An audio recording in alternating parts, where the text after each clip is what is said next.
Unlearning proposes that new ways of learning can only be acquired when individuals unlearn those thoughts, those emotions, and those behaviors that prevent us from fully flourishing in the world. 2 weeks into this course, my heart already knew that my entire viewpoint on humanity was going to change.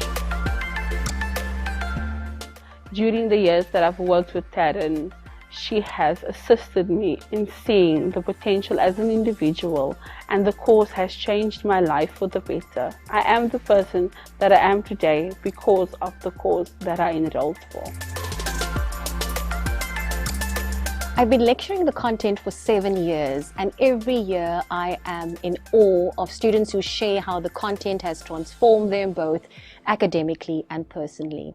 I believe that the world right now is in desperate need of an education that equips individuals with both academic and personal development skills. Before this course happened, I used to hate people from the bottom of my soul.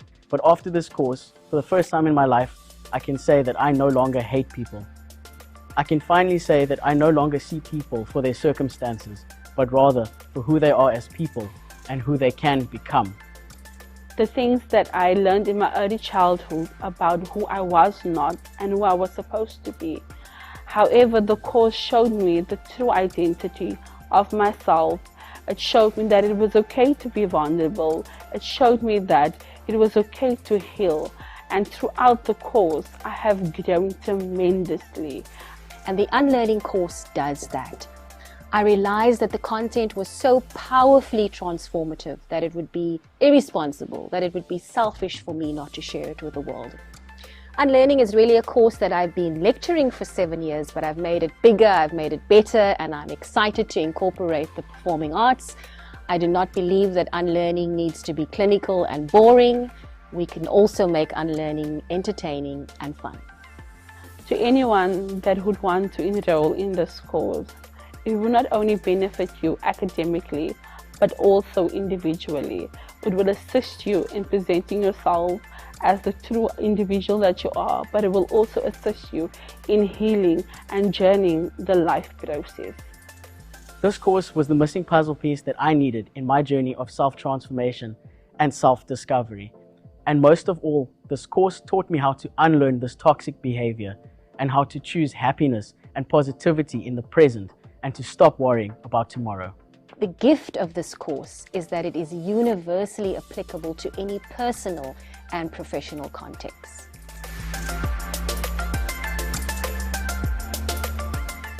Cornerstone, learn to change the world.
In this time of great uncertainty, there's one thing you can be certain of: your education. Our wide range of online programs let you upskill yourself and earn a leading-edge qualification from the comfort of your own home. We've been educating Africa for 50 years, so we know how to adapt to our forever-changing landscape. Learn to change the world and take control today. Speak to one of our student advisors. Visit cornerstone.ac.za to enroll now.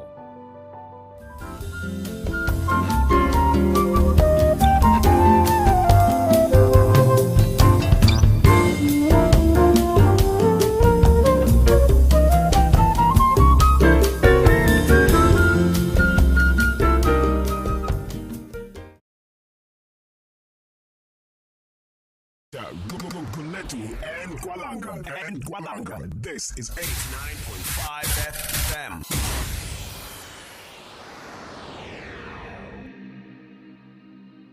Hi, you're listening to the Cornerstone Critical Dialogues, a partnership between Bush Radio and Cornerstone Institute, a non-profit private institute of higher learning in Cape Town. For the past 4 years, more than 100 of South Africa's top thinkers, intellectuals, and social activists have shared their thoughts and insights with Cornerstone audiences about how to overcome some of our toughest social, economic, and political challenges. They've looked at issues such as gender-based violence, urban food security, and the impact of COVID-19 on higher education.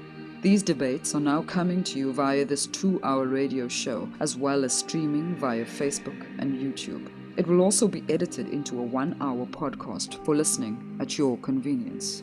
Hosted by veteran journalist Ryan Fortune, it will see a rotating lineup of guests, speaking on topics such as community health and wellness, the state of African book publishing, the viability of a basic income grant in South Africa, policing and gangsterism on the Cape Flats, contemporary Khoisan conflicts, the pitfalls and opportunities in the current state of the internet, and much, much more. We hope you enjoy these discussions and encourage you to call in with your thoughts, ideas, questions, and solutions at Bush Radio on 021-448-3277 or message us on Bush Radio WhatsApp at 061-862-1065.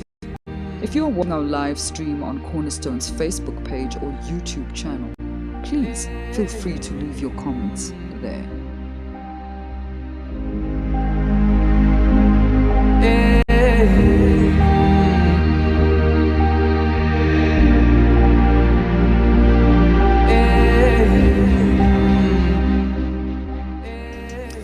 Good evening, ladies and gentlemen. My name is Ryan Fortune. I'm your host for the second episode of the Cornerstone Critical Dialogues on Bush Radio 89.5 FM.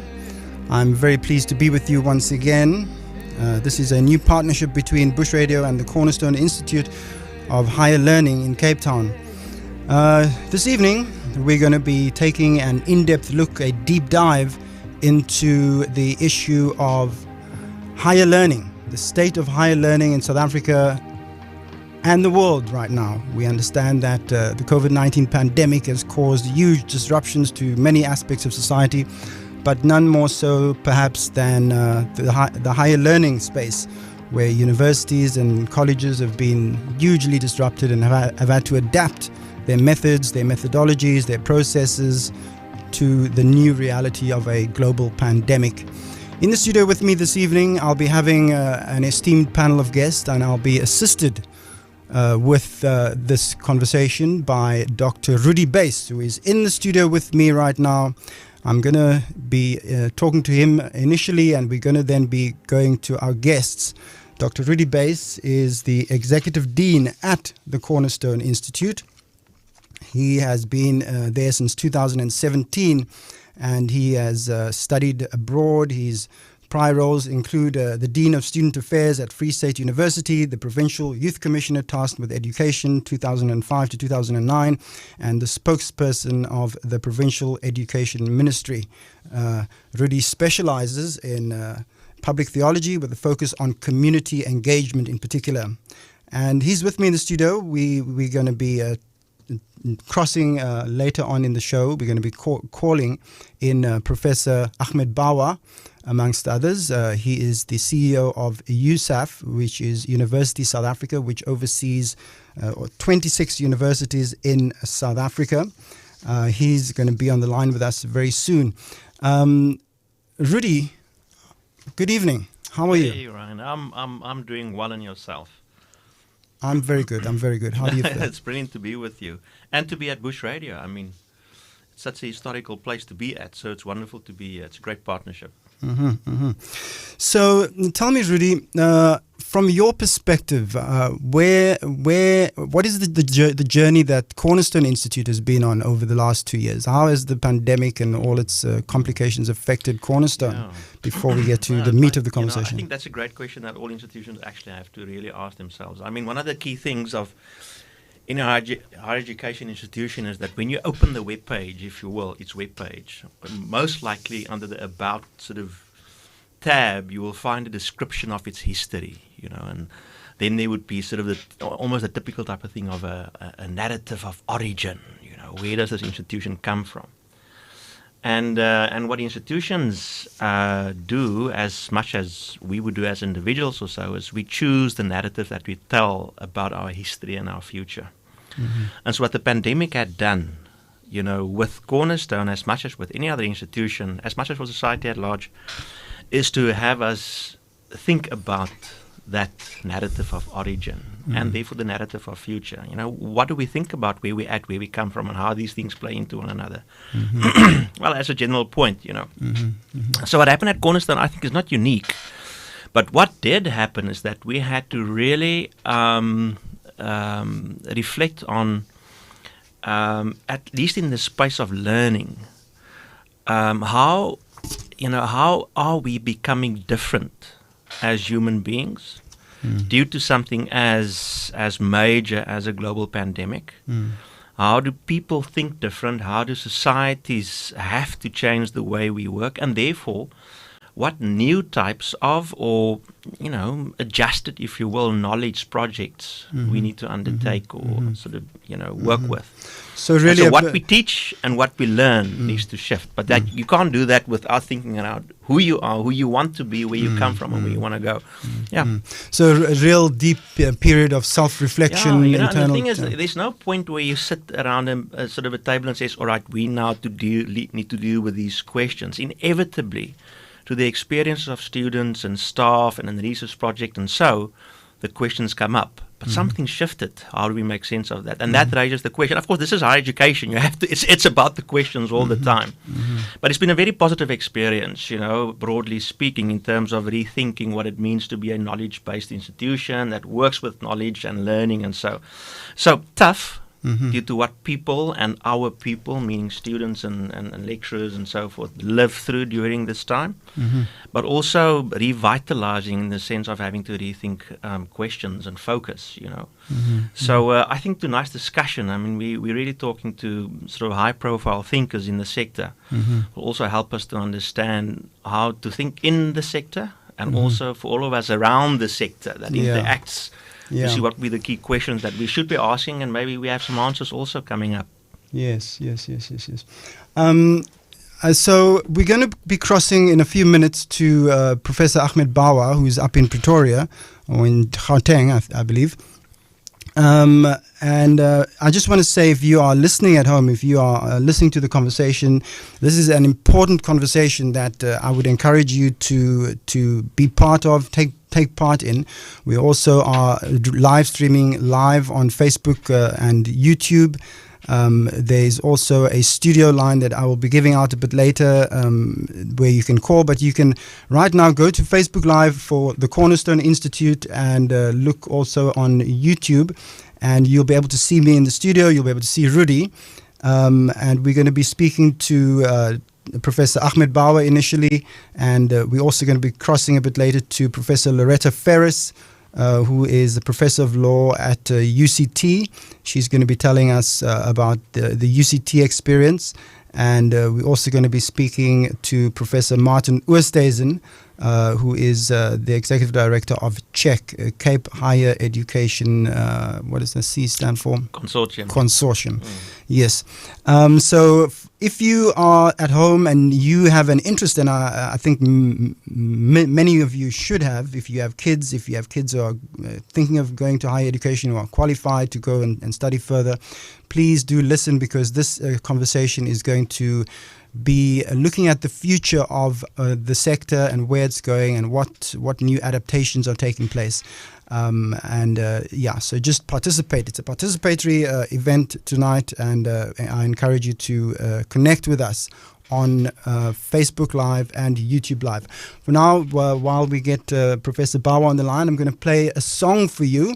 It's a fantastic song, and if you are of a certain age, you will definitely remember it. But I think it also speaks to the current situation in which we find ourselves in. And enjoy the song, and when we come back, we'll be speaking to Professor Bawa.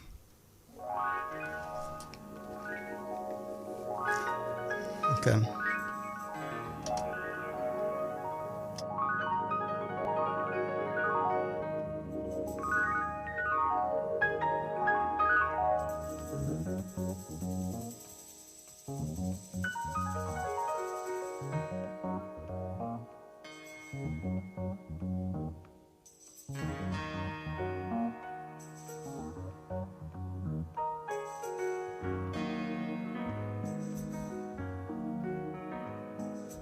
Wake up, everybody, no more sleeping in bed.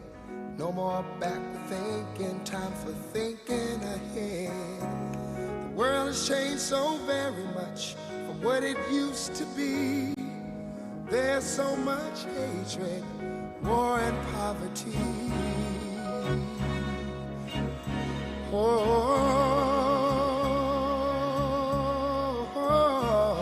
Wake up, all the teachers, time to teach a new way. Maybe then they'll listen to what you have to say. 'Cause they're the ones who's coming up, and the world is in their hands. When you teach the children, teach them the very best you can. The world won't get no better if we just let it be. Na, na, na, na, na, na, na. The world won't get no better. We gotta change it now, just you and me. Wake up, all the doctors, make the old people well. They're the ones who suffer and who catch all the hair. But they don't have so very long before their judgment day. So won't you make them happy before they pass away? Wake up, all the builders, time to build a new land. I know we could do it if we all lend a hand. The only thing we have to do is put it in our minds. Surely things will work out. They do it every time. The world won't get no better if we just let it be. Na, na, na, na, na, na, na. The world won't get no better. We gotta change it now, just you and me.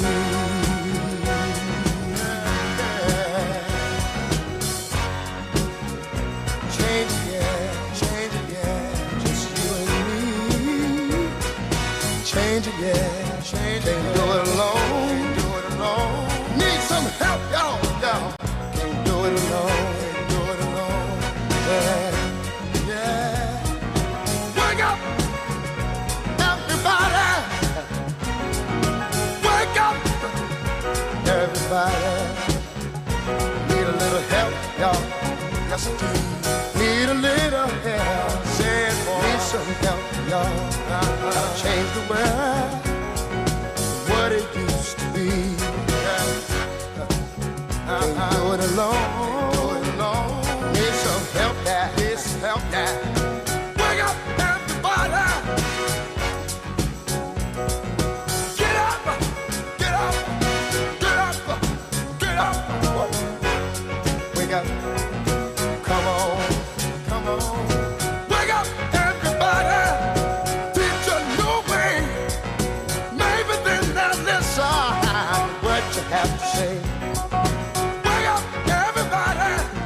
No more sleeping in bed. No more back to thinking. Time for thinking ahead. Come on now.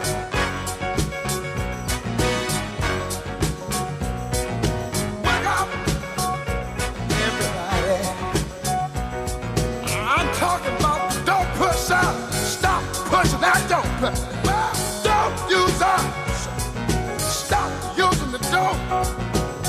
Yeah. Yeah.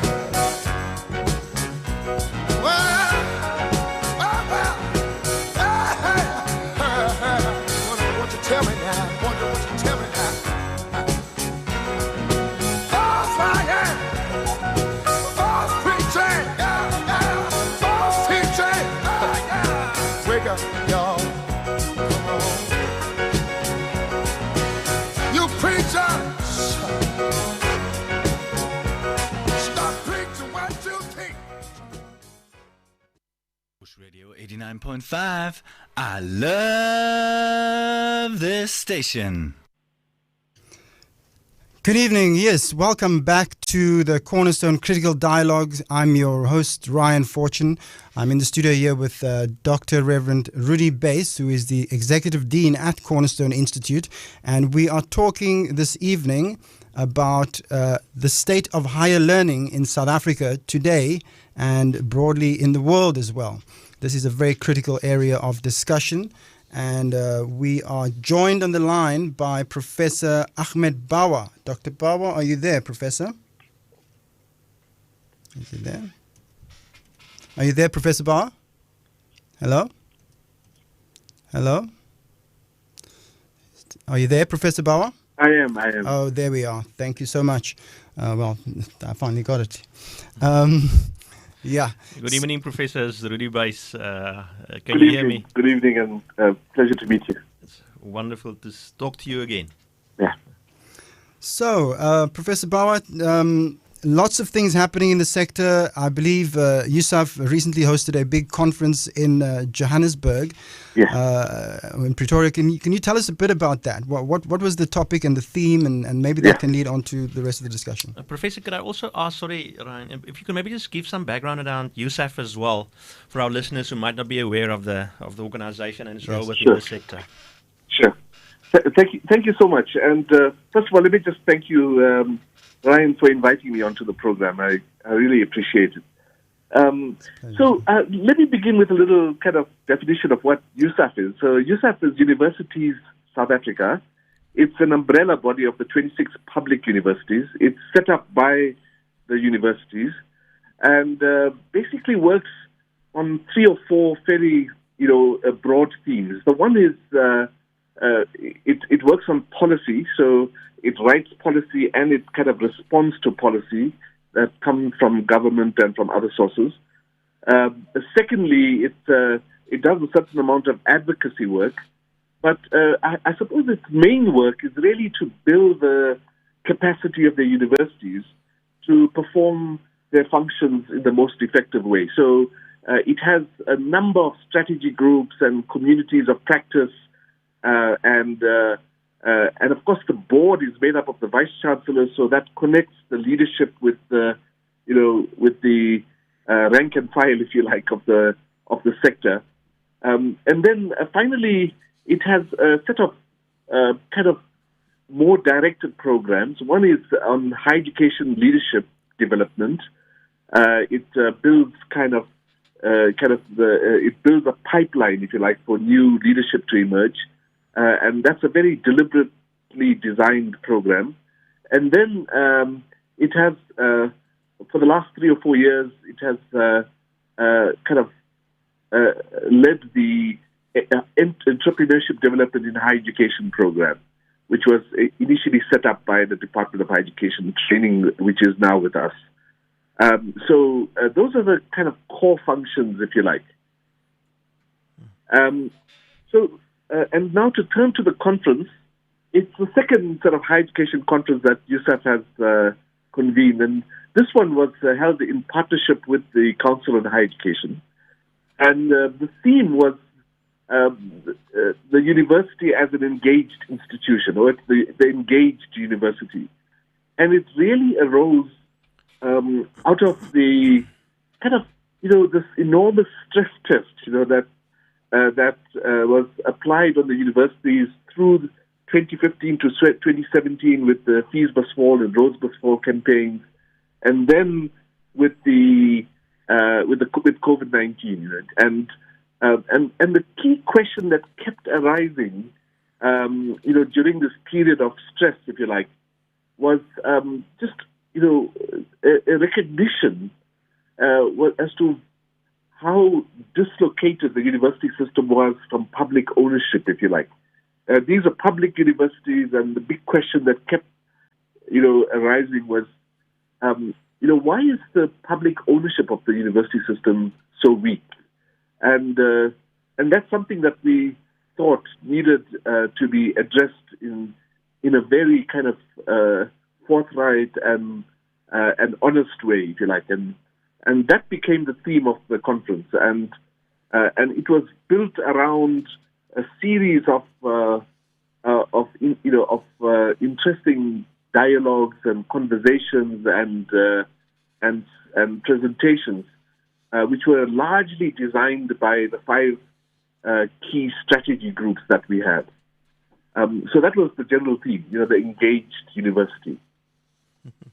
So, Professor, thank you very much for that.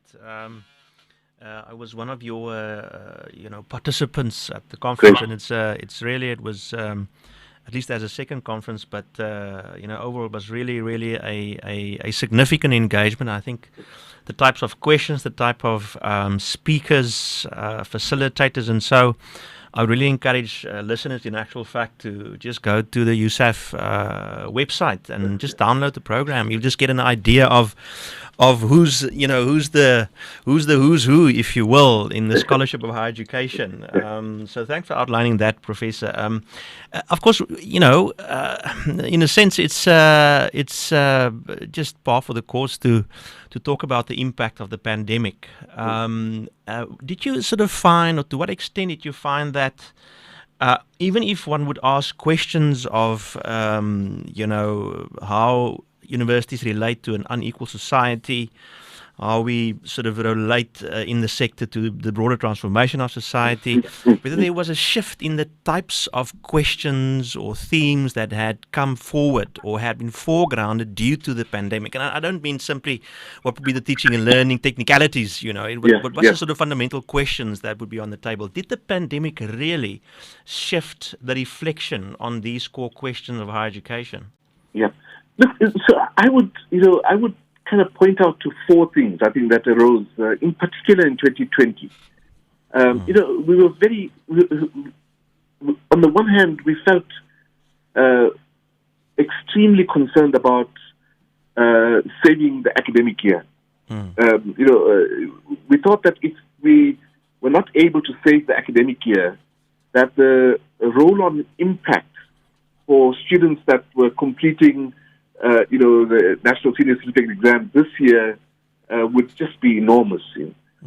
So that became a very central theme. But the moment we did that, the moment we made that kind of a driving impetus, if you like, what emerged almost immediately is that that our system is riven with deep inequalities.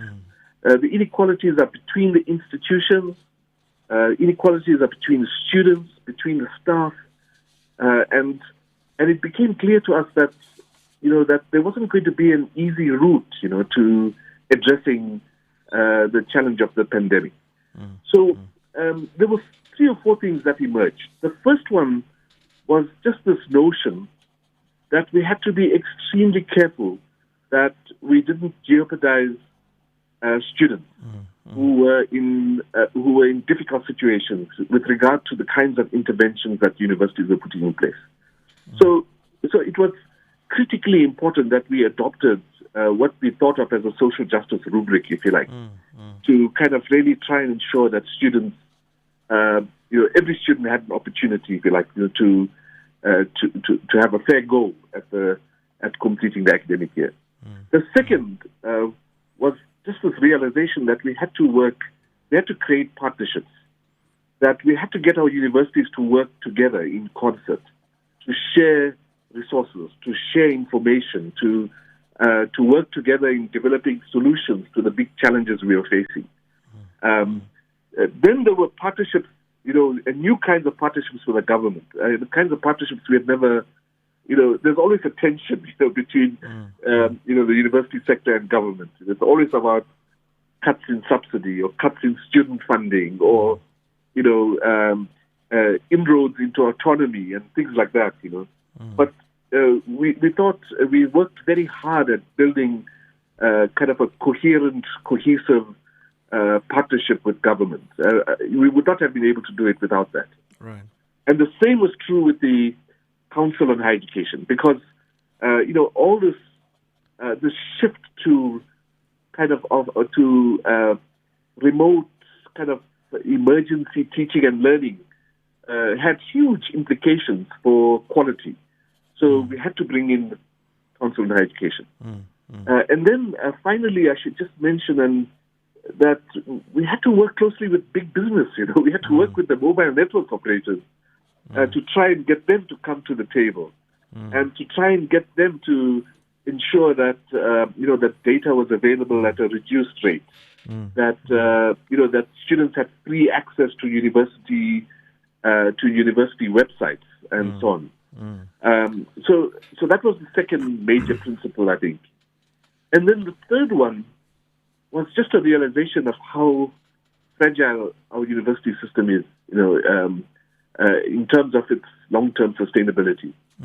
The short-term financial crisis was enormous.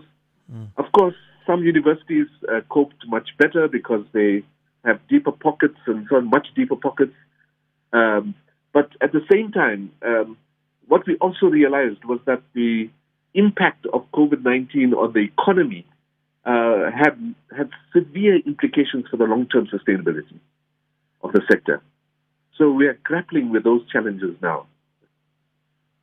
I can't help but ask, Professor, thank you for that sort of outline. Ask about sort of what is, apart from, through clever partnerships, strengthening, if you will, the income streams from various sectors in society, from business and so to the sector. What then would be the partnerships or additional sort of options that's been, in discussion, if you will? To strengthen long-term sustainability. I mean, we won't be talking about sort of less public institutions. We won't talk about the next round of, universities being combined, different institutions. I mean, what's some of the ideas that's been flowing in the discussions? So let me mention three things, because there are a number of them. But let me just mention three things. The one is just this idea that we should really work very hard at building, what we are calling a shared services platform. So just this idea that we should really be working to build teaching and learning platforms which are nationally managed, but which are accessible to all 26 universities, properly kind of segregated and so on, so that universities and students still had kind of the sense that they had their own platform, but actually they wouldn't have to invest in the platform, that we would do that at national level. So developing kind of, what you might think of as a national teaching and learning platform, if you like, which includes access to data and everything else. So that's the one. Professor, even if it was idea. only that idea, it's really, really exciting. It is. It opens so many possibilities, even in the context of what we understand to be the fourth industrial sort of revolution. Exactly. So, but sorry, I've interrupted you. Yeah. Then, and of course, it doesn't have to be just the universities. It could also be then the TVT colleges, for example. And then you can broaden that to other kinds of institutions. So that's the first thing. And of course, in that shared services platform, you can think about administrative systems. You can think about, universities coming together and pooling their resources in terms of software design and so on and so forth. So that's the one kind of idea. The second sort of major idea was the idea of, now that there's been so much of investment and so much of skills kind of developed in virtual teaching and learning, although we still have a long way to go. But just the idea that we can now start thinking about co-offering degrees, co-offering programs, that we could think about University of Limpopo and University of Johannesburg, sort of co-offering a program on whatever it could be. It could be, in particular, where we have a shortage of skills. Where we have a deficit of capacity, if you like, to teach. Right? So that kind of discussion can now take place. And the one discussion we're having with the Department of Higher Education and Training is the possibility of some funding that will be committed to this kind of partnership building. That's a very direct kind of input. Both of these, by the way, the shared service platform and this, could be one way of addressing the huge inequities in our system. And then third was just really getting our universities to understand that we can do much more by aggregating resources than not. So let me give you one example. I mean, at the moment, each university contributes to its journal subscriptions. Hugely expensive. We spend about 600 million rand a year on journal subscriptions. Now, the one thing we could do is we could aggregate those resources and strike a national deal with the publishers rather than have each institution kind of do that. And what that would do is then provide access to those journal holdings to the entire sector and to the broader community, if you like. So it's those kinds of ideas that are on the table at the moment. Professor, I don't mean to be testy, but as sort of in often you find students or students who apply or who want to apply, reflecting on which institution is the best. Of course that goes along with affordability and all those type of questions, and whether there's access to NSFAS or whatever other sort of scholarship there might be. But I want to go to the one that I think is best. In these proposals that's on the table, doesn't that sort of, risk, what would be one would consider sort of a healthy competition between institutions? Yeah, no, I think that's a very good question, and I think the way to answer that would be to say that a university of let's just take the University of Johannesburg. The University of Johannesburg graduates, will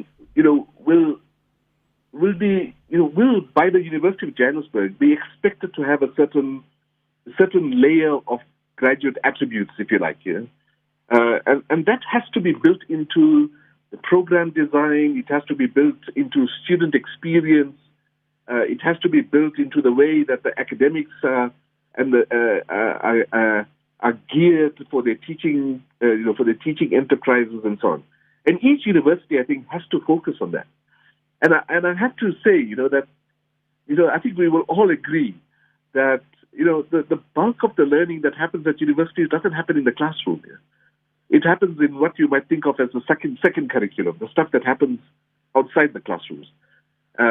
So I think that producing a shared services platform and so on doesn't negate the capacity of universities to innovate and to sharpen their kind of commitments to building graduate attributes that they would see as being distinctive of that institution, if you like. I don't know if that helps. Yeah, no, absolutely, Professor. And I must say, as I said, I'm a bit tongue-in-cheek with that particular question, because each institution is really unique in terms of its location, in terms of its history, in terms of its sort of feeder communities, if you will. So as much as we have similar sort of purposes and goals and so across the sector, there's unique sort of perspectives that come within each institution and the collectives and communities that's part of that institution or the broader institution then. So, but I really appreciate the fact that you raised graduate attributes as a key point. I'm not sure to what extent the notion of graduate attributes is sort of alive in the minds of families and communities when they think of entering higher education. I think it's worthwhile that you've referred to that and that we could just indicate and say, but that, or remind our listeners that, there's been a shift that, the perspective on students joining institutions aren't simply any longer about the sort of piece of paper, the qualification, and even then the skills for your profession that you walk away with. It's really about who you are and who you've become as a citizen, as an individual, as a engaged part of the society, And that is often what we, refer to in brief, at least, when we say we're trying to build attributes for the graduates that leave the institution. And so the decision, to a large extent, is based on, or in a sense, our argument is in the sector should be based on looking at who will I become at this institution and therefore joining this institution. Now, the question is, did that change during this pandemic? And I think that underlies of much of what you've shared with us now. I would argue, Professor, and I'd like to ask your comment on it. And that is to say that, the pandemic had such a fundamental impact on how we go about what we consider to be the normal business of higher education, that fundamentally our understanding of self had entered a new epoch, if you will, a new timeline in a sense, and we can't really step back from that. There's no normal to step back to. And I don't want to use the words new normal, but we're in a completely new space. So what would you say, to that perspective? Is there something to go back to? Is it something that we need to grab a hold of to say there's a whole new possibilities of designing new ways of engagement? I mean, apart from only sort of virtual learning and teaching, how could we think different about that? Now, what? And just to sort of close my question is, I really appreciate that you had drawn this rethink of our education further than only the pandemic, but also, to the student movement's work over the past 5-6 years. I think that's a precise description of where the rethink actually started. But anyway, so how should we be thinking different of our place within society? What is in our future in the questions that we ask? Yeah, the one thing that's completely clear is that there isn't going to be a reversal to sort of the traditional face-to-face kind of lectures.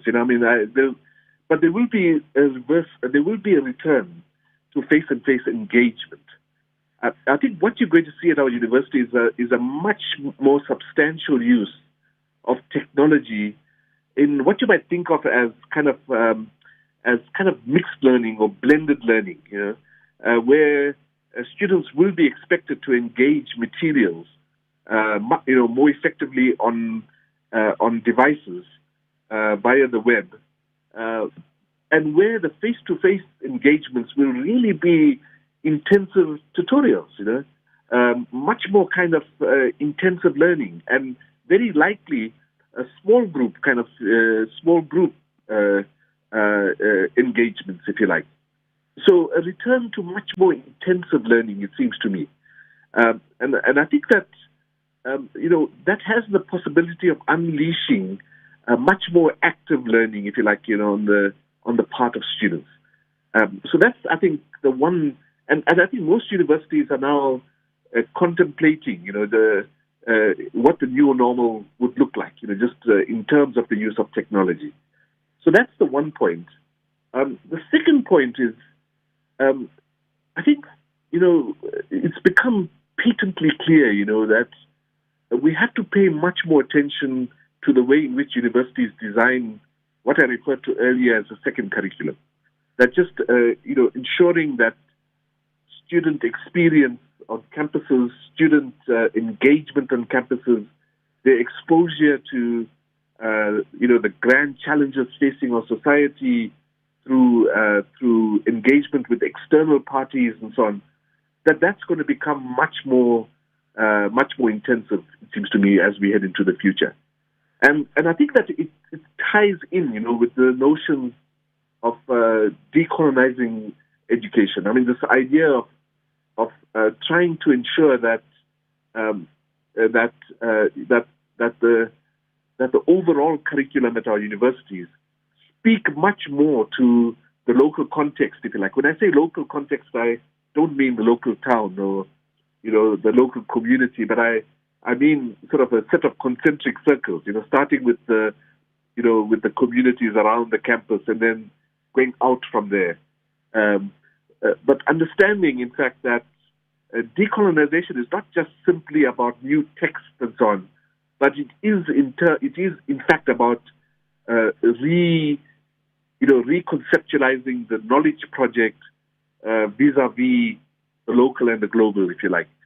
So I think that those are the ideas I think that are now kind of taking root at our universities. Now, I'm not suggesting that this doesn't have to do, that decolonization doesn't have to do with ensuring that that there's a transformation in the nature of our curricula and what goes on in the classrooms and making sure that there's epistemic access and so on. But I think that that's only a part of the story. I think it's a much bigger story than that. Professor, your comments are, if you'll allow me, are music to my ears, if you will. Especially when you refer to the second curriculum, and we have to break. But you put out these extremely exciting ideas. Your reference to the second curriculum, I think, is worthwhile for our conversation to just also touch on as a particular matter. Referring to what is often also called the co-curriculum, yes, and historically had then been sort of the out-of-class experience of experiential curriculum and so forth. But the point being, everything that a student lives through outside the classroom and even within the classroom, which is not the formal teaching or the formal curriculum work, all of that represents learning material, if you will, to oversimplify it, and what I know we've done in the sector of the past years, and I think, and I know while you were leading at DUT as Vice-Chancellor, you had played a major role in building that program there as well. Sure. Is in the co-curriculum program to actually be intentional about what are the experiences that students are engaged with, whether on their own, in residences or at wherever it might be, that ties into our formal points of reflection. There's one curriculum I would like to add to that, Professor, and that is the notion of the hidden curriculum. And that's the things that our students, our colleagues learn in what they observe without realizing and not reflecting intentionally about those observations. What paintings are against the walls, what statues are on what campuses, if you will. And those type of things that the student movement had foregrounded for us over the past few years. So it's these three curriculums that play together. And it's such a worthwhile point to make because it shows that our universities engage much more than simply the technical curriculum to gain a particular qualification. But the question remains, how will the walls of the corridors of the campus building change now that we know all of this, and essentially theoretically the walls of our thinking had been opened, the borders had been pulled away or down, if you will, due to the pandemic. So I'm discussing it with you, but do you think it's possible in a more virtual world to really direct something like a second curriculum? I mean, aren't we sort of, being too hopeful about directing everything as we used to in the sector? Yeah, look, the interesting thing about the co-curriculum, or the second curriculum, is just the fact that it has to be co-created, between the university and students. I think the university has to create it has to design itself in such a way that second curriculum becomes a co-creation between the university and students. I mean, just to give you an example, the transformation of the student body at DUT or at UKZN resulted in the complete decline of cricket, at those institutions, and the rise of rugby, at those institutions. Simply because the student body had changed. Now, of course, there was a dogged attempt by those universities to actually keep the cricket fields, and they're really expensive to keep, and to ensure that the coaches were there and employed, and so on and so forth. But actually, the transformation in the student body just has its own dynamics, if you like, on the way in which that second curriculum is shaped. So it's this idea of saying, that universities also have to take a deep breath and understand how to design themselves around the needs and the challenges and the growth of their current students. Not the students that used to come there. Yeah, no, Professor, but you see, it's easier to shift to rugby these days because you have Sia as the captain and you win all over the place, and we struggle a little bit with our cricket teams, but, let's not comment on that now. Yeah. Professor, thank you very much. We have to take a break now and we'll have to let you go for a moment and we might pick up with you again later over the next hour and a half or so. But thank you very much for your frank comments and the direction that you've really provided for us. And we wish you well with your work at USAF. You're doing incredible work and we know of that work. So thank you for that. Thank you so much. Yes, talking the state of higher learning in South Africa and around the world with Professor Ahmed Bawa of the USAF, University South Africa, that is the body that oversees and works with 26 universities and Institute of Higher Learning in South Africa. You're listening to the Cornerstone Critical Dialogues with myself, Ryan Fortune. I'm in the studio at Bush Radio. We are talking about higher learning. If you want to make comments, if you have anything to say, if you have anything to contribute to the discussion, you can send us a WhatsApp on 061 862 1065, 061 862 1065. And make your voice heard, make your comments heard, and join in the conversation. We're going to take an ad break right now, and we'll come back after the break with some more conversation around this very topical issue at this time.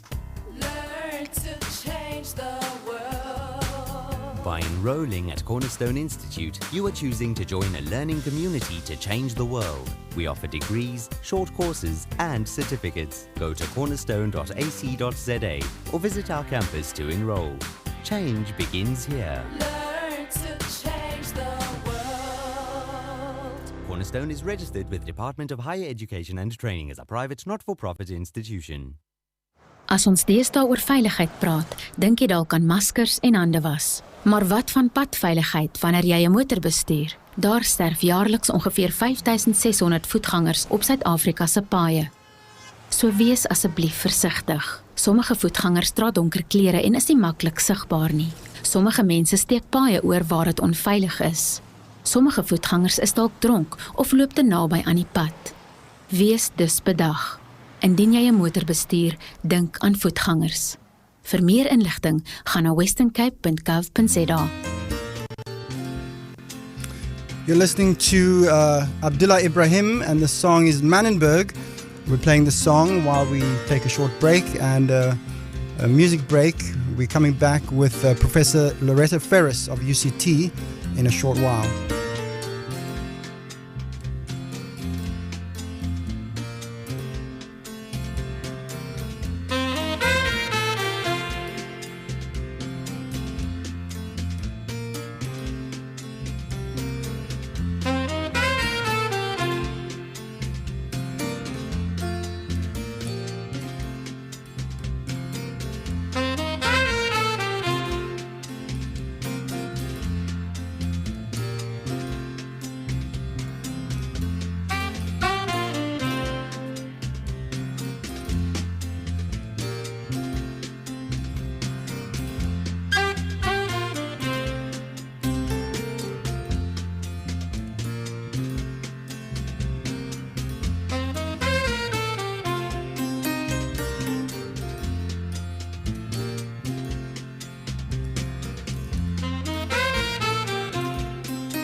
Bush Radio 89.5.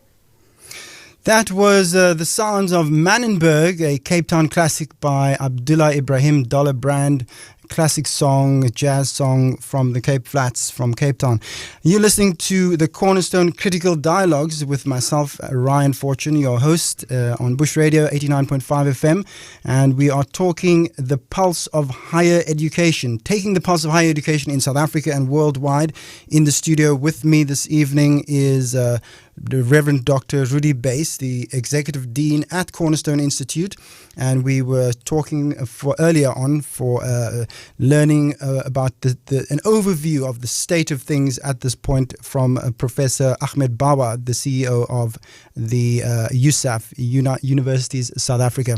Joining us on the line now is Professor Loretta Feris, who is used to be the Vice-Chancellor at UCT until recently, and she is going to be in the hot seat with Dr. Rudy Bass asking the questions. Professor Feris, are you there? Hi, good evening. Hi, Ryan. Hi, Rudy. It's so lovely to join you this evening. I have to congratulate you on this collaboration. I think it's a wonderful idea. Thank you very much, Loretta, and it's wonderful to hear your voices. Well, just for the listeners, I've had the privilege of working with Professor Feris for a bit, and she might not say so, but she's been a key role player in much of the project for significant change at UCT, and we want to thank you for that work, Loretta. We're aware of that work, and we appreciate that work, and we'll honor that work as we continue. Later, just for the listeners. Thank you, Rudy. Yeah, for the listeners' sake, you've returned to your first love, if I may, as a professor of law. Just share with the listeners what's your particular interest, your field of interest. What are you focusing your scholarship on in law at this point? So yes, Rudy, I've been a law professor really for the bulk of my life, and then I've have been briefly in higher education management, and I'm now back as an academic. My focus is environmental law, and I sort of work at this intersection between human rights and the environment. And so I look at the variety of issues. For example, right now I'm looking at indigenous knowledge systems and ways in which it relates to the environment, and ways in which we need to protect our indigenous knowledge systems, which is very much linked to the issue of decolonization that Professor Bawa talked about earlier on. It's about knowing and understanding that our indigenous knowledge is actually a system of knowledge that is deeply ingrained in our cultures, across a variety of cultures in South Africa. And it comes with deep-seated competencies and wisdoms about nature, about ways of living, ways of being. And I've looked for many years at how do we protect those forms of knowledge from a legal point of view. But I'm also looking now more specifically at how can those systems inform. For example, how can it inform climate change? Right. For example, how can traditional medicines inform current health practice? Yeah, and it's a major debate, I would argue, for all institutions, not only, in the broad generic sense of, if you will, a decolonization project, but the very real lived experience of students and academics as part of an institution. So in a sense, I'm very thankful that you bring up the notion of decolonization and how that relates to the Knowledge Project, because that's one of the things I wanted to sort of ask you about as we're reflecting on higher education, not only of the past few years, but also to the future, and how we but how we intend to rethink higher education in the country. is what do you think would be the main areas of work that one would work with? I mean, you led transformation at your institution in a major way, and to a large extent also the teaching and learning shifts that I know must take place at all institutions. But within that context, apart from the knowledge work that would happen within a faculty, what would be the other areas of decolonization? I know UCT has been in the news, of course, with the Rose Must Fall movement, and then the fees must fall, and it played a leadership role on a national level in that regard. But outside of, or in addition, or next to, or in conjunction with those symbolic battles, if you will, with the remnants, if you will, of decolonized knowledge systems, what would you advise institutions to focus on in the broad transformation project? Yeah, I think, first of all, that we shouldn't see transformation as something separate, something distinct to the core areas of focus for any university or any institution of higher learning, which is in essence teaching and research. And we should really see transformation as integrated into our research project, our teaching project. And so decolonization, for example, is part of that. We have to think very deeply about what we teach, of course, our curriculum, our course design, but we also need to think about who teaches. And with who teaches, I'm not actually only talking about, is it the white professor or the black professor? I'm also thinking that we should actually bring the auntie from the flats into our classroom, We should see people around us as people with competencies. They may not have an education, but they may have competencies that will enhance our classrooms. I have goosebumps, but very exciting. I'm not interrupting. I'm just saying riot. Professor Feris, that's a very interesting idea. I mean, imagine the auntie from the flats coming to teach in Afrikaans, which at this point is still a contested language, it seems, whether it's indigenous or not. And it's very interesting for me because a few years ago I attended a talk by Mahmoud Mamdani where he basically surprised everyone, even the sort of fees must fall students who were at the campus. I don't know if you were there at that talk, where he basically said that Afrikaans was the biggest process of decolonization in the history of South Africa. The way that the Afrikaners formalized Afrikaans and separated from Dutch and all of that. And it doesn't seem that message has gotten through to the higher authorities. No, well, I mean that's a very interesting and actually different debate about Afrikaans. But let's take that example. I'm from the Northern Cape originally, and I would love for my students to actually hear from one of the. I've recently been interviewing women in the Makwaland who have been practicing as midwives all of their lives. And I would love for the 94-year-old Aunt Katrina to come and talk to my students and actually speak to the second curriculum, right, that Professor Bawa and Rudy talked about.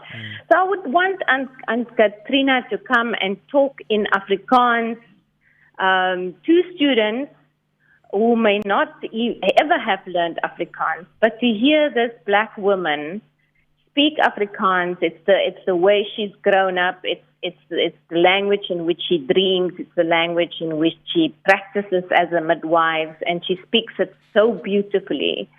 And to speak about her experience and to speak about her resilience as a human being, and her ability to have trained herself the skill, which she has learned from her grandmother, and which she has not just it's a skill she's learned, but it's also a skill that she has adapted over time.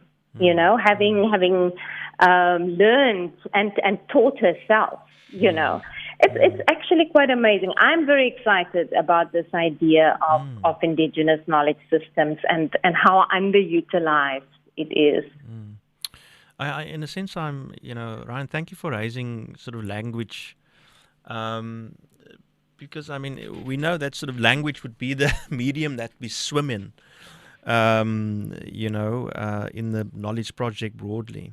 What I really find interesting is to ask the question to what extent the way that universities, higher education institutions deal with language and languages, both as modes of instruction, what language we use to teach and learn, but also the language that's, in the corridors and on campus and on the sport field and how free that space in actual fact would be.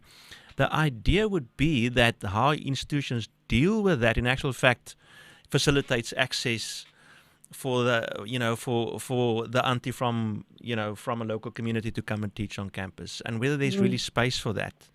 What would you say, Professor, in terms of how institutions increasingly seem to go for sort of English as an international access point, especially as we enter the virtual world much more so due to COVID? Is it an unrealistic expectation to think that different language communities would gain equal access to higher education? I think there are different ways in which we can actually have diversity and inclusion when it comes to languages. I think when you talk about the fact that increasingly we have English as kind of the language that opens up access, I think that makes it very difficult to argue for, say, for example, an Afrikaans-only institution or even a Xhosa-only institution. But I don't think that necessarily closes the door for all our other languages. So what we, for example, done at UCT over the last few years is in our residences. So part of what under my portfolio was student affairs, so I was responsible for residences and also for the academic life within residences. And what we've done is we have set up tutorial groups in residences, but mother tongue tutorial groups. So we would, for example, have a math tutor that tutors math in Zulu, and Zulu-speaking students could access that. So, that's just one example of doing it. Another example is many institutions are now saying, if you want to write your PhD dissertation, for example, in your native language, so you may have gone through your undergraduate degrees in English, but you now want to write your PhD in isiXhosa. You can do so. If you have a supervisor and if you can have external examiners that can examine that thesis, then you're free to do so. So we're beginning to find ways to open up the access for our different languages to almost kind of relive its academic relevance. And in doing so, I think we may be able to bring some of these languages, Afrikaans, Zulu, Xhosa, back into academia, whilst English may still be the kind of dominant language. But it doesn't mean that other languages have to die as an academic language. And can I just maybe add one third example, is that in a number of faculties and at UCT, we started a process of actually having multilingual dictionaries of terms. So you would have, for example, have in the science faculty, you would have a dictionary of the terms that are used predominantly in science in other languages, such as Xhosa, for example. And what is exciting about that is that in actual fact, if you open the design process of solutions for access to more than only some offices or some desks or some stakeholders. You actually find this wealth of ideas that makes it possible to have those changes affected and to have people access. What I appreciate in what you're saying is that much of how I hear you talk about this tells me about an increasing drive at our institutions to be closer to the people, if I could sort of put it in that language, to be much more engaged with the real life of where students and lecturers also, but to a large extent where students actually live, where they actually come from, what their daily lives look like. And so one question that comes to mind when you think about the lived experience of students at this point is whether we will see a shift in what the student movement would demand, would push the sector to. What were the type of issues and questions that the student movement will now raise in higher education, now that we live in this COVID world, if you will, now that we've come to the struggle of what COVID presents our communities with? So in a sense, one could say, how would the student movement's engagement change, because the actual lived experience of our students might well have changed dramatically due to the pandemic and all its impact, unemployment, greater inequality, all those type of issues that results from a pandemic such as this. How do you think would the student movement possibly change in its engagement for where things are at? Yeah, it's been quite interesting to watch the student movement trying to almost adapt to this new reality, right? So I mean, I've lived through the student protest of the last 6-7 years, and it was interesting during the lockdown. There was an attempt last year by the students to have a protest. And all of a sudden, there was nothing to shut down. The classes, classrooms were empty. So at one point, students occupied a building, and they said, we will not be moved. And we were, as management, we were thinking, well, it's okay.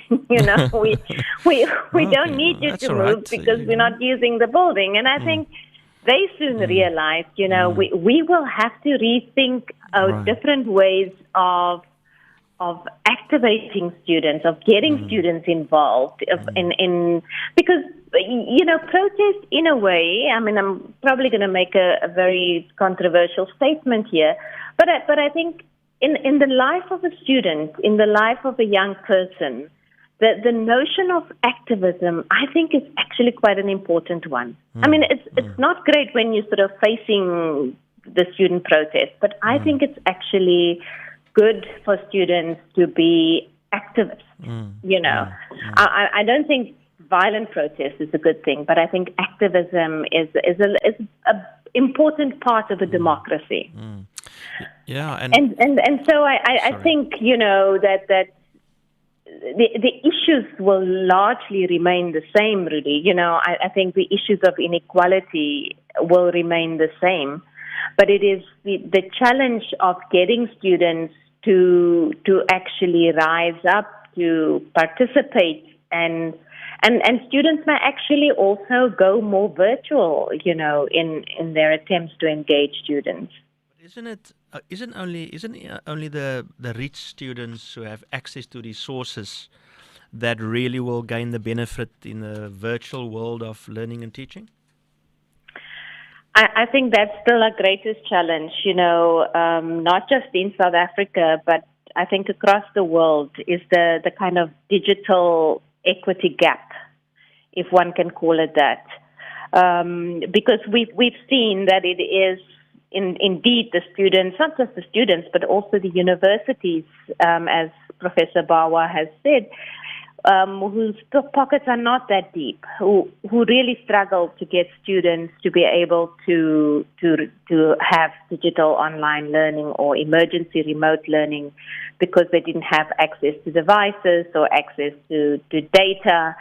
And as a university with a deeper pocket, which is UCT, we were able to provide students with devices and with data.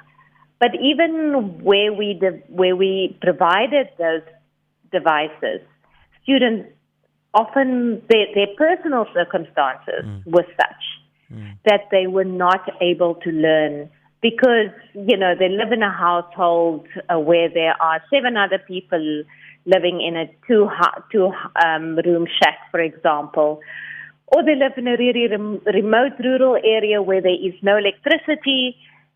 So we really have come to understand that in order for students to really benefit from digital learning, they actually have to be resident at the university. And so we started returning students to the campus as much as we could under the lockdown levels and as much as it allowed us to. And I think we're now at a point where I think going forward there will be more of a hybrid system, as Professor Bawa has said. But I think a fundamental element of that will have to be that we have students resident at universities in order to benefit from that kind of digital learning. It's an interesting debate, if you will, around remote learning. All then multimodal, the mix of virtual and face to face. And it's the debate around which provides greater access. When you go online, just sort of to oversimplify, if you will, some of our students won't be able to access, teaching and learning as fully as others would be able to due to sort of access to resources or not. When we talk about sort of on-campus residency, we don't have sufficient residences in the country to actually host the number of students that we have within the system. And so whichever way you actually develop and respond to the current realities, there's compromises to be made continuously. What do we do in a sector with those compromises? Compromises that might well be the mediator of continuous conflict, and not only by protest to the student movement, but through various political structures, if you will, through state mechanisms, sector sort of engagement. But with those compromises, in a sense, that seems to be a reality for the foreseeable future. What do we do with that? How do we, one could say that's an indicator of how deep change, in actual fact, is affecting the sector, and which is a high time, if you would say so. But still, is that something that we able to sustain? Would be able to, continue with the deep knowledge projects that we want to for our continent, with, this type of struggle that we're in? What do we do with this? I know it's a broad question, but what would you comment on that difficulty that we face in our country? Yeah, I think fundamentally it's a difficult of finances, right? It's a difficult of funding that you are alluding to, and I think that operates at 2 levels. On the one hand, it's the affordability of higher education, and we know that students have been struggling around this issue for a number of years. And we had a little bit of a moment in 2017 where NSFAS expanded and more students were funded. But NSFAS is clawing back on that. It has already dropped quite a number of programs that will no longer be funded by NSFAS. So that is also going away. And then the second problem is that universities themselves, the public universities in particular, that their funding is increasingly being cut. And so in a moment where there is this opportunity to actually move forward from what we have seen in the pandemic, the ability to actually have a take-up of digital learning and an online learning platform, we actually don't have the money to invest sufficiently in that. And so I think it does provide a moment of crisis, but perhaps also a moment of innovation for us. I mean, I like the idea that Professor Bawa has mentioned, and and I'm sure when Martin Oosthuizen comes on later, he will actually say to you that all three of those ideas that Professor Bawa put on the table are ideas that's already taken up by CHEC. You know, that the four institutions of which UCT is part of CHEC has already, you know, we have shared services in our libraries. We have not a degree, but we have a diploma across three of the universities. We've been aggregating our resources. So it is very much possible, you know, and as a sector, I think we're going to have to look at that. In addition, I really think that private sector should come to the party in ways that it actually used to in the past. You know, Ruby, we had, I think, many more scholarships, you know, that was funded by companies, by mining companies, for example, you know, by financial companies, financial institutions. I think these kinds of institutions will have to come to the party, and we should look at public-private partnerships. And I know that there's some people will say, well, you know, already we have sort of this drive towards capitalism, you know, and it's not good for public education. But I think the reality is that we're going to have to involve private companies in the public education sector much more aggressively. Do you think there's, to what extent do you think there's opportunity for us, you know, at least say in SADC or continentally, but, you know, what possibilities do you think there might be, would you sense there would be in international collaborations, you know, in the same way that you would aggregate, you know, resources across various institutions? Is it possible? I mean, it's just off the cuff an idea that sort of come up is you know, within SADC. I mean, there would be both public and private institutions across this sort of a SADC countries and the region that would be able to share. Has that been explored? Those options that you're aware of, or I'm sure there must be some technical group that already you know, investigates the options. But what are the real potential if we explore that direction for solutions? You know, I think there's some real opportunities, and especially in the context of digital learning. I don't think we've really looked into those kinds of partnerships sufficiently. On the research side, we have wonderful collaborations across the continent. I'm not just talking about Southern Africa, but I'm actually talking about continent-wide. But I think when it comes to teaching and learning, that is still an area that remains underexplored. There's some collaboration in the postgraduate sector, but when it comes to undergraduate teaching, we've done very little.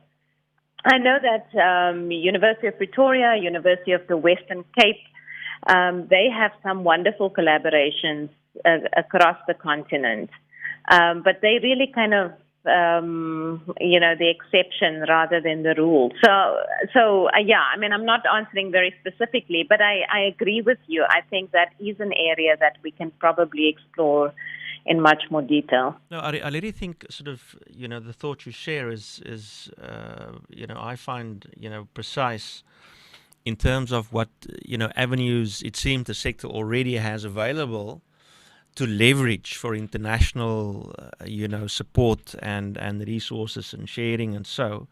But the point I think is well made, that we're not, you know, it seems to me that we're not yet considering our problems to find solutions also necessarily, you know, with others across the continent. You know, we might think there's lessons to learn, you know, from Kenya or Ghana or Egypt or wherever it might be. But we've seemingly not yet developed those partnerships strong enough to have a combined solution. Anyways, I suppose, Professor, that when COVID is real and all the sort of known problems that we struggle with in the sector suddenly are much more prominent, inevitably we'll have to find those solutions and look for different partners. What would be your thoughts on that? No, I absolutely agree. I think we actually undervalue as South Africans the fact that we are part of a continent that is, in essence, a young continent. It's a continent with immense opportunity. In a few years' time, let's say in a few decades' time, the continents such as Europe, for example, even North America to some extent, they're going to struggle with the aging population. And here we are with a young population in Africa that if we really begin to think of education as a way to actually catapult the continent, we in South Africa are uniquely situated because we have the resources. And I think we can take the lead in going into other countries on our continent and beginning to look at innovation that's already happening and actually use our resources to kind of leverage that and to take it further. So I definitely think that remains an area that is ripe with potential. Professor, we have to take a break for a moment, but thank you very much for the exciting ideas you table. I still want to get back, Ryan, to the auntie, coming to teach, on campus. What a brilliant notion. Professor, we'll be back with you shortly. Sure. Yes, that is Professor Loretta Feris on the line with us from home.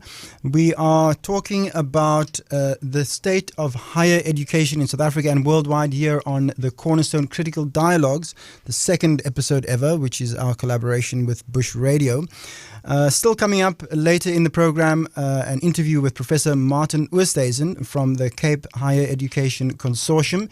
He's going to be joining us as well on the phone. And if you are listening, if you're at home, if the conversation is of interest to you, if you want to comment, you can send us a WhatsApp message on 061 862 1065, 061 862 1065. You can also go to the Cornerstone Facebook page and you will see us being broadcast live over there. And if you are on YouTube, look for Cornerstone Institute as well, and you'll be seeing us live, myself and Rudy in the studio at least, talking to Professor Loretta Feris, and before that, Professor Ahmed Bawa. Before we come back to Loretta, just to close off, we're going to play a song because we need some musical break from all that talk. And this song is by an artist, a hip-hop artist called Hemelbesem. He's one of my favorite artists, and the song is called Die Happy Song. Where is it now?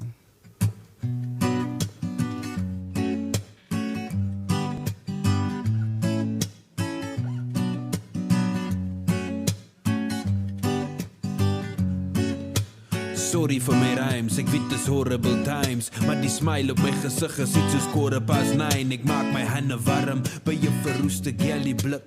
Die rook is so erg, die antie langs aan skelly nik. Sy het nou net aan nat was goed op die lyn gehang. Sy's frustrated oor haar dogter wat met pyn gaan kraam. Kind is siek en net 15, maar sy het wys geraak. Draai haar rug op haar ma, sy van 'n sy weer praat. God het hulle vergiet, maar hy het sy Bybel gelaat. Ander dag het die hande geblaai, hulle het nou leeg geraak. Weet maar dinge vir myself uit in my eie kop. Die winkels en stoepe is my tydelike job. Het pyn nog hier, wat klaar sy my in my sy geskop het. Ek pakte by die parkie waar 'n man 'n game kan dokkel.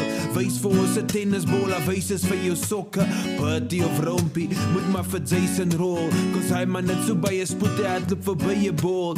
Ag, is maar net memories son om spoeke te draai. Ek het nou die dag in die blikkie na die manne gevra. Van hulle is ondernokke, maar die smile is nog daar.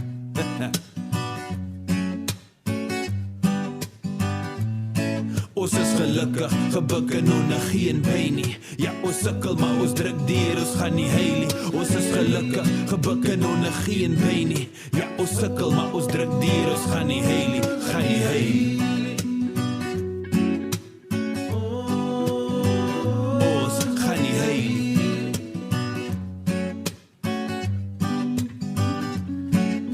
'n singok in die winter is heavy, my bro. 'n man se hande byt, die koue retel het so.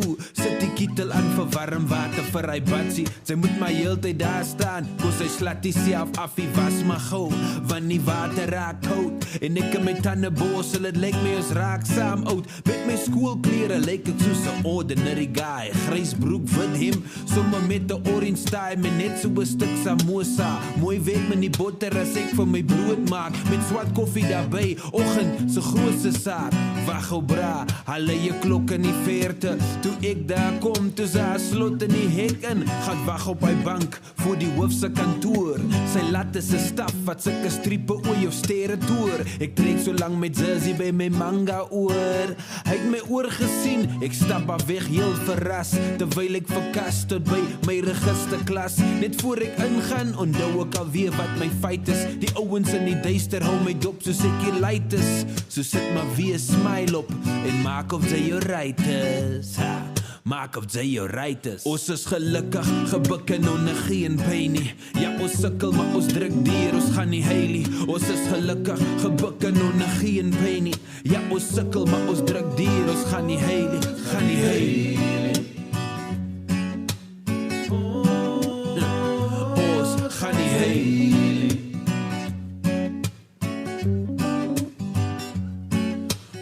Sondag, weet ek het is God se volk, die met 'n skiewe paar sketches is ek opgetoffie, ek jokkie. Ons het dit by sy ma gekry, toe ek en Petrus bekeer het met sy tyd wit soet, wat Pastor Terrence my gegee het, terwyl ek verby stap, hoor ek hoe lag, 'n auntie en haar kinders, ek byt op my onderlip en hou my trane binne, is ware sinne, vra die manne in die blikkie, waar die ouens sit en harmonize, op die winkels is steppies, as jylle vandag kyk, lyk het miskien nie so nie, maar vra vir Sister Merle met haar milies en boensies, as die jeug tot by haar gepak het, haar kry ons man 'n stuk koek, wat sy in haar microwave gebak het, en net as ek dink ek gaan dat sonne sappe, haar kom 'n call die van Auntie Lene, 'n godsvrou, wat my vra of sy my van vanaand se sop kan hou, julle weet nie wat beteken hy nie, die Here sien 'n man raak, selfs aan, toe die ballie so gal braak, my uitgesit het, uit die huis uit, met trane wat vlak gesit het, en die Here se antwoord toe 'n man klaar gebid het, pak terug huis toe, met 'n smile uitdrukking, en wat ek uitgevind het, is dat God se blydskap is my beskutting, is my beskutting. Ons is gelukkig, gebuk en onder geen pyn nie, ja ons sukkel, maar ons druk deur, ons gaan nie heil nie. Ons is gelukkig, gebuk en onder geen pyn nie, ja ons sukkel, maar ons druk deur, ons gaan nie heil nie, gaan nie heil nie. Ons gaan nie heil nie. Ons gaan nie heil nie. Ons gaan nie heil nie.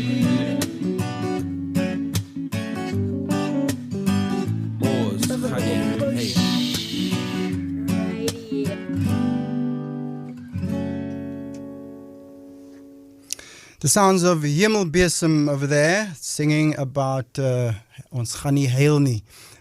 This is the Cornerstone Critical Dialogues, the second episode. We are talking about higher education in South Africa and worldwide. We've had some very in-depth discussion earlier on with Professor Ahmed Bawa of USAF, and just now with Professor Loretta Feris, who is still on the line with us for a little bit, and we're just going to close off with a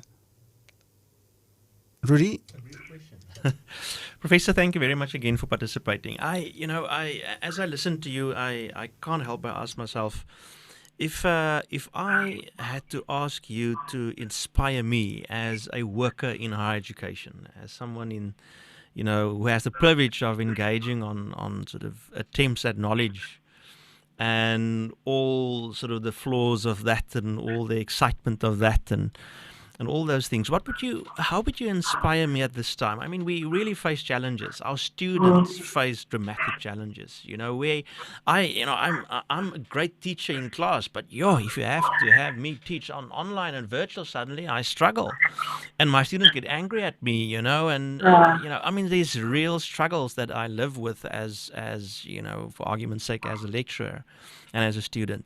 How do I push through this time and adapt and adjust to this new environment? How would you inspire me to continue at this time? What would you say? Well, thanks for that question. You know, over the last few years, I've worked with students quite closely. I mean, as a lecturer, you have students in your class. But in my capacity as the Deputy Vice-Chancellor responsible for student affairs, I had to work with student leaders. And they have inspired me immensely. I've worked with them in different capacity, as the SRC or in various faculties, the faculty leadership, in the residences, the residence leadership, and in sporting, in the different sporting codes. I sat on the sport council with the students. And I will say to you that the future of this country is in good hands. Our students are absolutely amazing. They are competent, they are innovative, they are entrepreneurial, including social entrepreneurship. They really care about society, about social engagement. And these are our future leaders. And yes, they are struggling. We are all struggling. Many students actually say, we need technology, we love technology, but we also want to engage with our lecturers and we want to engage face-to-face. So that for me is also wonderful, because it means that even though this is a generation that, we often complain that they are too, connected to their devices, they actually are now saying, and this is what a survey shows, that they are saying we want engagement, we want to see people, we want to be with people, with our fellow students and with our lecturers. And so, I think we have, and that's maybe my final thought, is that if we think of our students as the future leaders of this country, I have worked with really amazing students. I feel very assured, that we are educating a core group of excellent leaders in various areas. I hope some of them will go into politics because I think our politics needs some good leadership, but certainly in other areas, in the different professions that they will be ending up in. Well, that really inspires me. It says all we need, we already have. It's about, really focusing on, how brilliant our students are and what they bring to the table as a new generation. What strikes me in what you say is the relationships. Our people is what's rich about our country. So I think, was it Steve Biko who's well quoted to have said that Africa will give the world a more human face. And I hear that in what you're saying. And thank you for that word of inspiration. Professor, we wish you well with your work. It's brilliant to talk to you. Thank you for your time. Ryan, I think Thank you, Professor. Yes. Thank you, Professor. Thank you so much for being on the show. That was, we could be sitting here for hours just talking and lollygagging and going on. But I think it's fantastic that you gave us those insights, and we look forward to possibly speaking to you on another occasion in the future around certain other topics of which you are a specialist in. Thank you so much. Thanks for having me. That was Professor Loretta Feris, Professor of Law, Environmental Law at UCT. And she was talking on the Cornerstone Critical Dialogues, which is what you're listening to on Bush Radio 89.5 FM. I'm Ryan Fortune, and we are taking a deep dive into all of the issues around higher education in South Africa, unpacking the issues from all different angles. and hopefully you are finding benefit and reassurance and hope and vision in this conversation that we're having. We're going to take a short ad break now, and when we come back, we'll be on the line with Professor Martin Oosthuizen from the Cape Higher Education Consortium. He's going to be joining us as well on the line, and we're going to be diving even deeper into matters, education, higher learning in South Africa and worldwide. It's all good and it's all free for your community announcements. Welcome to the Community Information Network, and these are your upcoming events. Cyclist Sarah Lee will be hosting cycling classes every Saturday for the public to join and stay fit in the Montle area. For more information, call or WhatsApp Miss Lee at 021-376-3908 or Barry on 073-954-6356.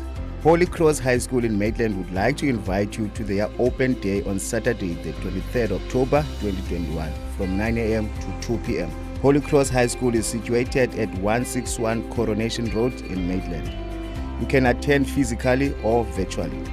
The virtual open day takes place via the Holy Cross High School Facebook page. Meet their all-girl tech club. They will be demonstrating robotics all day. For more information, visit holycrosshigh.co.za or visit their Instagram or Facebook page.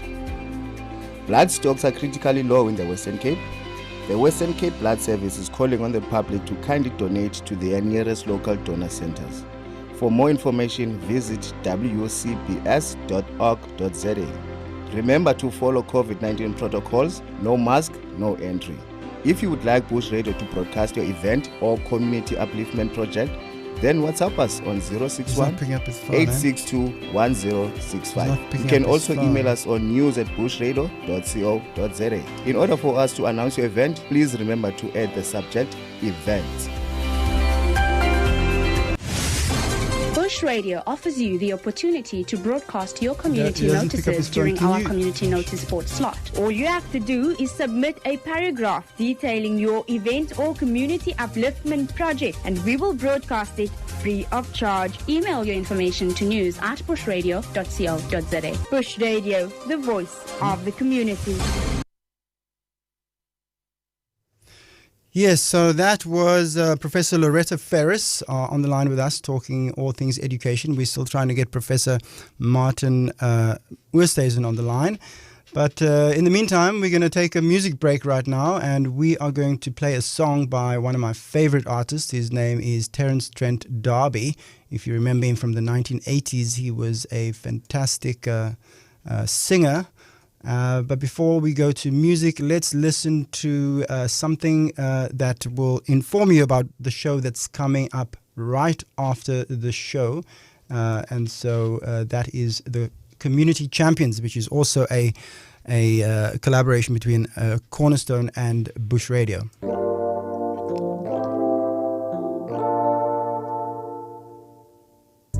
Community Champions is a new show on Bush Radio every Thursday at 9 p.m. Cornerstone Institute CEO Noel Daniels is the host and chats with various community champions about their life, their work, their struggles, and the music that inspires them to keep fighting for a better world. Conversational and laced with humor, the show is part of a new collaboration between Bush Radio and Cornerstone Institute, a private institute of higher learning in Cape Town, offering a range of on-campus and online programs in community development, psychology, business, and much more. If you're looking for inspiration on how to change the world, tune in to Community Champions on Bush Radio 89.5 FM with Cornerstone CEO Noel Daniels every Thursday at 9 p.m.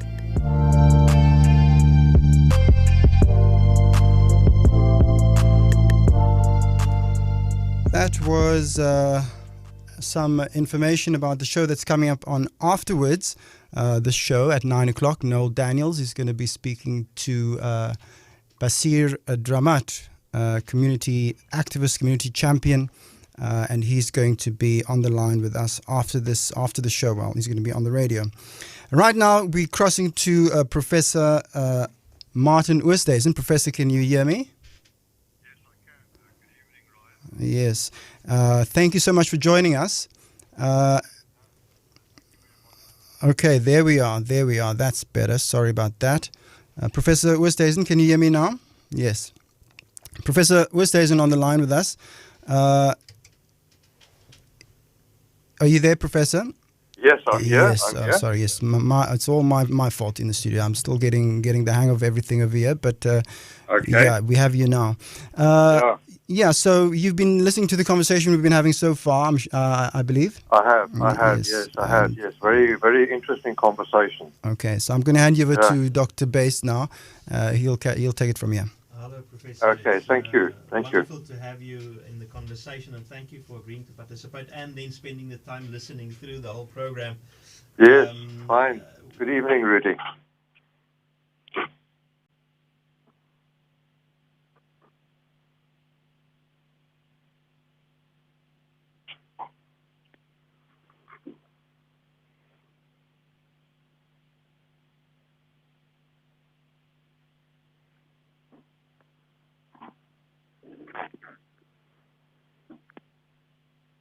Hello, Rudy.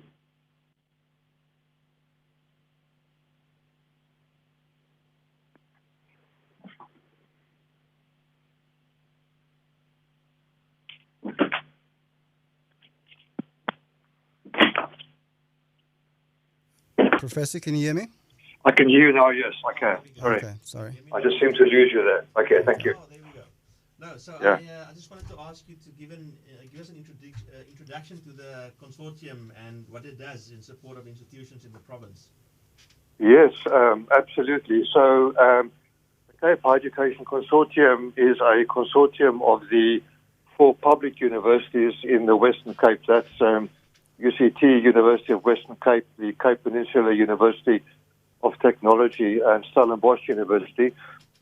It has been around now for 27 years, so it has a very long history of promoting partnerships and collaboration between the 4 public universities in the Western Cape. And it had its origins really, in the mid-1990s with the dawning of democracy and the realization that universities need to work together to develop a new higher education system, and that there was a lot of value in collaboration. Originally, there was a very strong focus on what Ahmed was talking about earlier on, about shared resources, shared library systems, and so on. And then over the past 15 years or so, there's been a much stronger focus on partnerships with the Western Cape government, with the City of Cape Town, to work together to create or to develop the Western Cape as a learning region and a learning province. So I would say that currently a large focus of CHEC's work is on facilitating the collaboration between the 4 public universities in the Western Cape and the public sector in the region. We're also starting to focus a little bit more on the way that universities should work together with the private sector to collaborate and to work towards a shared future. And then the other thing that we do at CHEC is to think about higher education innovation and innovative ways to plan for future trends in higher education. Currently, we have a project funded by the Andrew Mellon Foundation, which is on a topic that's been talked about, especially by Loretta, around decoloniality, the ways in which universities understand themselves, define themselves in South Africa, and also looking at the issue of the curriculum. And the other project that we're working on with quite a substantial grant from the National Department of Higher Education and Training is a project on dual higher education, which is a system that is practiced quite commonly in certain parts of Europe, like Germany and Austria, but which really introduces an innovative curriculum model which is based on a much stronger, closer partnership between industry and the business sector and universities, and where students actually spend time. They rotate in a systematic way between the university and the business setting, and the industry and employers are involved much more closely in the development of the curriculum and in thinking through what kinds of competencies and skills students need to learn, to develop, and the university colleagues and colleagues from industry engage in a more frequent discussion about the competencies, the attributes that students need to develop. So that I think is a very interesting project. We're working very closely in that project with the Western Cape government, City of Cape Town. They're on our advisory committees for that project. We don't presuppose that project will necessarily work in South Africa in the same way that it's working in Germany or Austria, but we do think that there is a definite need to think in innovative ways about how universities and employers can work together so that students can be better prepared for the working environment that they will be entering into after they graduate. So that's sort of, I think, sort of in a nutshell what CHEC is trying to do. It's actually interesting. In a nutshell, Professor, that's quite a mouthful rather than a nutshell, you know. Okay. Sure. So Okay.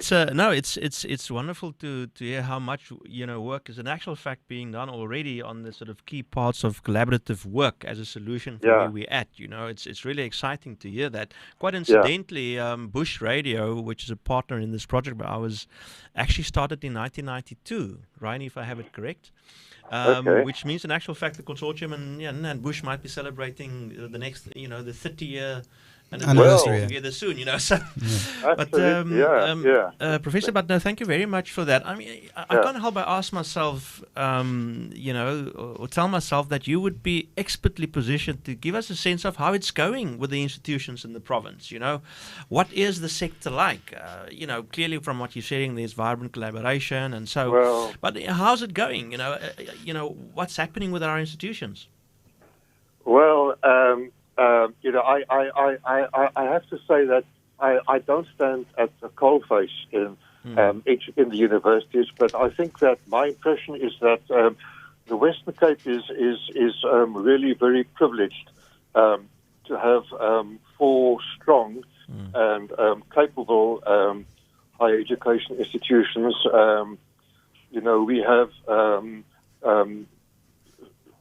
universities in the Western Cape that are leading global universities. If you look at global ranking systems, we have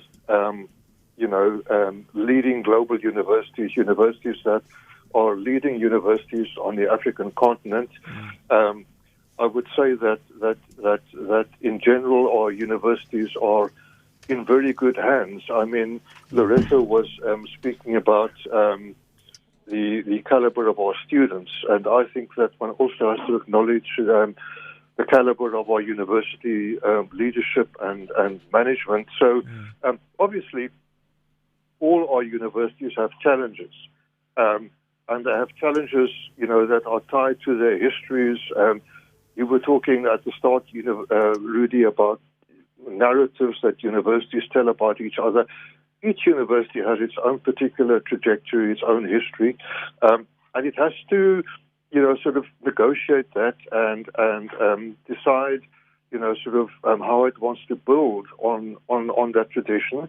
But I don't want to sort of lift any particular university out, but I think it's the journey of that, for instance, a university like the University of the Western Cape has engaged in, the way that it has really shed the kind of role that it was supposed to play, sort of under the apartheid regime, and has really, really sort of reimagined itself and repositioned itself, is actually quite phenomenal. And I think that we sort of have to acknowledge the way in which our universities have faced very, very specific challenges. We talked earlier about inequities in the system, and I think that a university like the Western Cape, University of Western Cape, it still suffers from the legacy of an unjust and inequitable past, but it's made tremendous strides. CPUT, I think, has had to deal with a very difficult merger between two former institutions, creating a new integrated culture. It's a large, complex university with multiple campuses, and I think sort of it also deals with very complex issues in terms of expectations from its students. But again, I think it plays a leading role in providing very important educational opportunities for the students in our region and further afield. So, I think that in general, it's the public higher education sector in the Western Cape is doing well. What strikes me as you share, is to really get an understanding that our institutions are doing well together, but each of our institutions really has its own unique set of circumstances and contributions and offering, and even though there would be similar subjects and faculties and so, we have sort of a diversity of communities and institutions that make it possible for all of us in our diversities and so forth to actually access our education, and that is really exciting. One can't sort of step away from that. So thank you for sharing that, Professor. I was just indicated that Ryan just let me know, but we have to actually finish up in 3 or 4 minutes, and I feel like I owe an apology because you're sharing so much rich information. But if I could sort of hop along and just ask you specifically regarding what you think would be the most not prominent but the most urgent questions that we should be asking ourselves in higher education at this point, considering all the challenges that we face in any case prior to the pandemic, but all the implications of the pandemic, not only sort of methodologically or technically or so, but also sort of epistemologically, the deep shifts in the world and the context that we engage in higher education. Considering all of that, what would you sort of indicate as the most urgent questions, if you will, or problems that we need to unpack and work with? I'll try to be very brief. Firstly, I think the future. Let's talk about the future world of work. But if I talk about the future world of work, I think that as a society we face tremendous challenges which we really don't have the answers to. Artificial intelligence, genetic engineering, the kind of things that we can do with new technological capabilities, huge ethical questions that we're going to have to answer. And we're going to have to come together in transdisciplinary and in interdisciplinary teams and work at these challenges. We're going to have to try to we need to move away from the idea that what students come to university for is to get a lot of knowledge, because what they actually will be coming to university for is to know how to negotiate an extremely complex world which is embedded in extremely complex ethical issues, and they have to find their way there. So knowledge, they'll be able to find knowledge anywhere. Knowledge will be, but actually information will be ubiquitous. What they will need to be able to do is turn that information into useful knowledge. Right. They will need to be people who can navigate their way through knowledge. That's got huge implications for the way that we think about assessment and that we sort of teach our students. So, you know, the time of the sage on the stage is gone. The sage on the stage has left. But Brilliant, Professor. But the time of the facilitator of knowledge, the person who does what Ahmed was talking about, who engages with students in smaller, intensive learning environments and teaches them to think critically, to know how to analyze problems. Those are the kind of issues that we're going to need, sort of, and qualities that we're going to need to instill in our students. To be flexible. People are going to have multiple careers. A big question going forward is how important is it still to have a formal degree of 3 or 4 or 5 years? What about micro-credentialing? What about the fact that you learn on the go? Now, Professor, we're going to have to leave it there.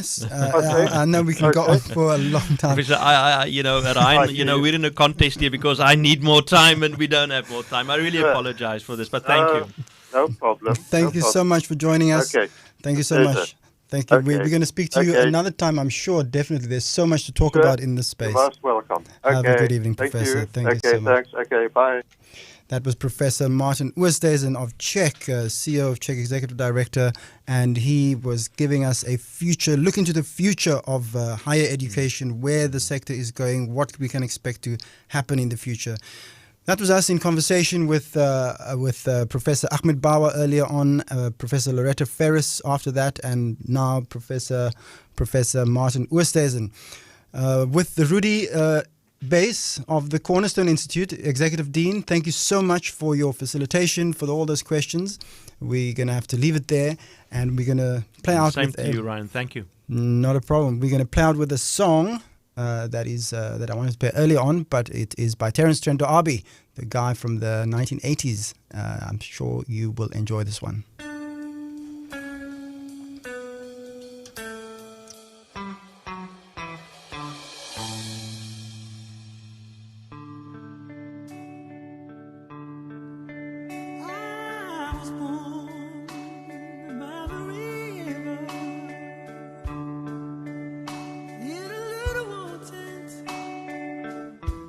Just like the river up and running,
emotions and those behaviors that prevent us from fully flourishing in the world. 2 weeks into this course, my heart already knew that my entire viewpoint on humanity was going to change.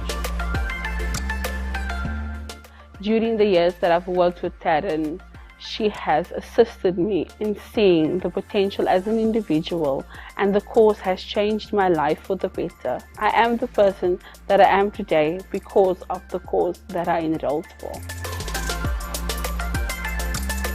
I've been lecturing the content for 7 years, and every year I am in awe of students who share how the content has transformed them both academically and personally. I believe that the world right now is in desperate need of an education that equips individuals with both academic and personal development skills. Before this course happened, I used to hate people from the bottom of my soul. But after this course, for the first time in my life, I can say that I no longer hate people. I can finally say that I no longer see people for their circumstances, but rather for who they are as people and who they can become. The things that I learned in my early childhood about who I was not and who I was supposed to be. However, the course showed me the true identity of myself. It showed me that it was okay to be vulnerable. It showed me that it was okay to heal. And throughout the course, I have grown tremendously. The unlearning course does that. I realized that the content was so powerfully transformative that it would be irresponsible, that it would be selfish for me not to share it with the world. Unlearning is really a course that I've been lecturing for 7 years, but I've made it bigger, I've made it better, and I'm excited to incorporate the performing arts. I do not believe that unlearning needs to be clinical and boring. We can also make unlearning entertaining and fun. To anyone that would want to enroll in this course, it will not only benefit you academically, but also individually. It will assist you in presenting yourself as the true individual that you are, but it will also assist you in healing. The course was the missing puzzle piece that I needed in my journey of self-transformation and self-discovery. And most of all, this course taught me how to unlearn this toxic behavior and how to choose happiness and positivity in the present and to stop worrying about tomorrow. The gift of this course is that it is universally applicable to any personal and professional contexts.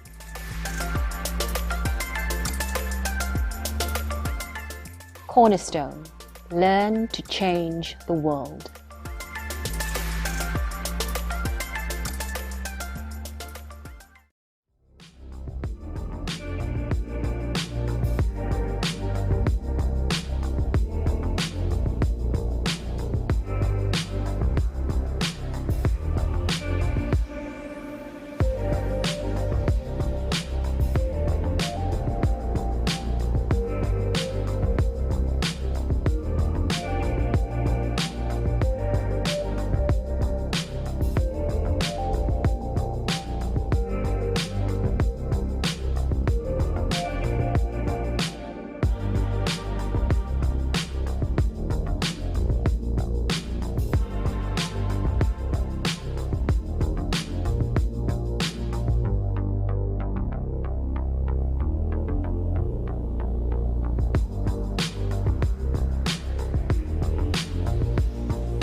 In this time of great uncertainty, there's one thing you can be certain of: your education.